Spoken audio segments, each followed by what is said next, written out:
Voyage chargé de mystères aux confins de la Chine, voilà un beau rêve qui s'est évanoui pour le Royal Club liégeois après l'annulation d'un tournoi auquel il était convié. Réalisme financier et sportif oblige, la direction de l'All Club a préféré rester en terre liégeoise avec une nette option pour la SB, Anu et Warem. Nous sommes ici, au stade promotionnaire de Warem, où Liège a battu les Algériens d'El Arach sur le score d'1-0.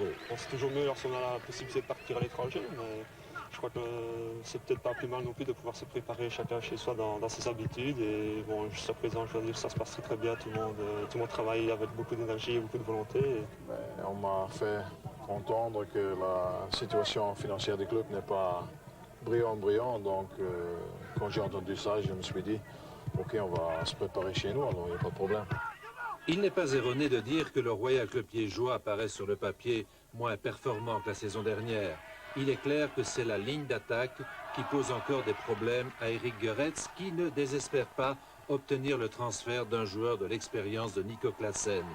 Le petit préféré des supporters, Victor Peba, s'en est allé dans une autre principauté à Monaco, laissant ainsi le champ libre à celui qu'on surnomme déjà le Prince Noir, Kelvin Seboué, 12 fois international libérien, meneur de jeu, transfert de l'AS Monaco. Avec quand même un Seboué qui est venu dans notre noyau, dans notre équipe probablement, qui va avoir un rôle extrêmement important. Ça aurait été l'idéal de partir, disons, 7 ou 8 jours à l'étranger quelque part, pour mieux se connaître.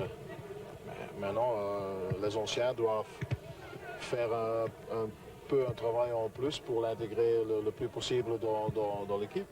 Le retour du grand blond, Jean-François Dessart, va retrouver ses sensations comme patron de la ligne défensive en remplacement de Kleisters. Dessart est resté 2 années au Sporting d'Anderlecht, confronté là à une concurrence qu'il ne connaîtra plus à recours. Je ne crois pas que ce sont 2 années perdues. Il faut savoir qu'à Anderlecht, on est pratiquement 25 joueurs et à pouvoir avoir du week-end passé titulaire. Donc chaque week-end, on a 11 qui peuvent commencer le match. Donc ça veut dire qu'il y en a pas mal qui sont sur le côté. Et bon, je crois que c'est la force d'Anderlecht depuis toujours. C'est qu'ils ont toujours eu un noyau très large et ils peuvent toujours pallier l'absence de l'un ou l'autre titulaire et pour rester au sommet. Les Liégeois de recours ont sans doute encore quelque part la nostalgie européenne. Comment oublier en effet les expériences de Benfica et de la Juve, la victoire en Coupe de Belgique contre Ikeren. Des moments forts qui semblent appartenir à un passé encore proche.